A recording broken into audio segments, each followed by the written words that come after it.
Well, in the living room, there was a couch, and there was a table over there, and then there was a fireplace.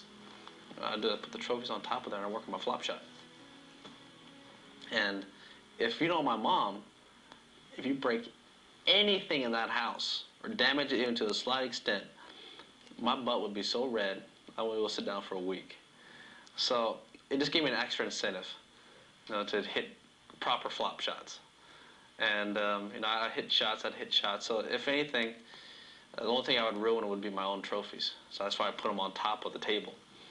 That was my way of actually challenging myself to hit it high enough, but also, if I didn't hit it high enough, I'd only break the trophy that I won, but not my mom's table. She didn't know that. I hope she doesn't see this.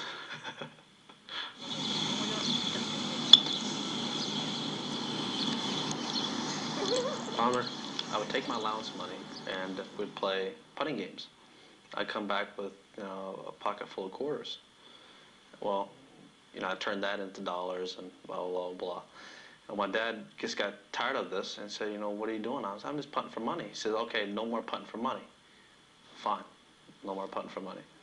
So, a week or two goes by, I come back with a pocket full of dollars. And he says, what are you doing? I thought I told you no putting for money.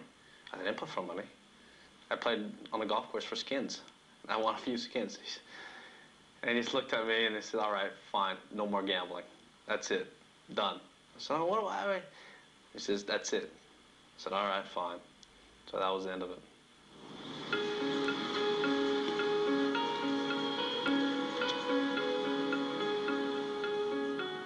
Tiger learned his first lesson about being born into a minority family in America at an early age. When we went from kindergarten to the first grade, Tiger felt it, because he was the only one. The older kids at recess tied him to a tree and then threw rocks at him. And Tiger didn't tell me about it for 2 or 3 days. And when I found out, I go to the principal, and the principal said to me, will you please let me to my job? That's all I asked. I said, yes, I will. So he gave me a report. He found out who the teachers were that were out there. He found out the kids that had done it. And he told me the punishments that were administered. And I said, good job.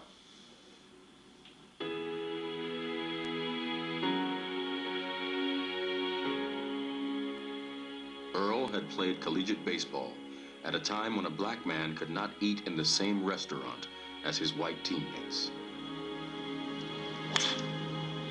A generation later, Tiger had to face prejudice that was less obvious, but that was still there.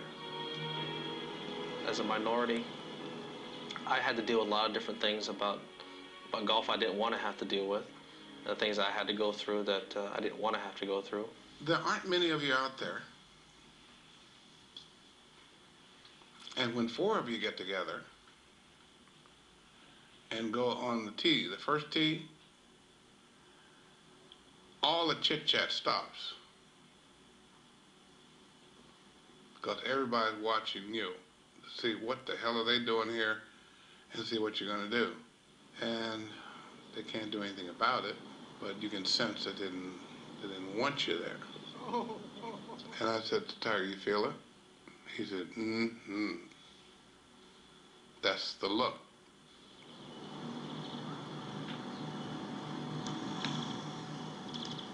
Always feel it. You can always sense it. People are always staring at you. What are you doing here? You shouldn't be here.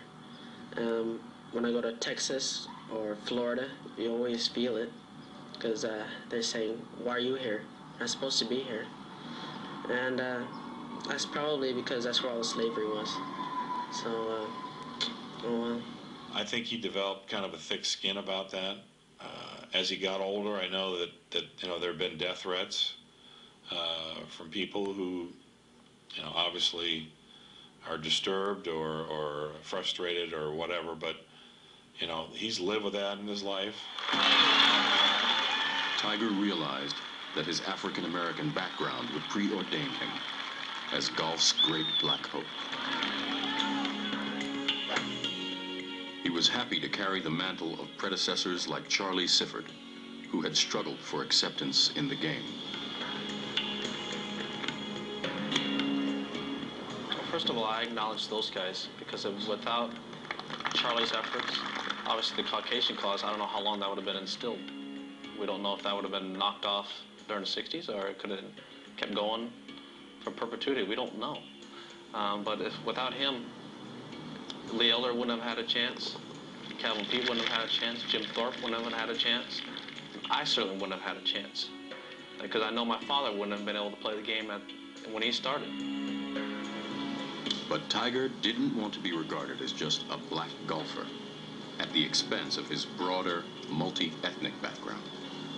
I don't shun away from my black heritage at all. I certainly welcome it. But I don't appreciate when someone doesn't respect that I have an Asian mother. Because she is my mom. I love her to death. And I'm a mixture of both races. And by saying that I'm only black is absolutely disrespecting my mother.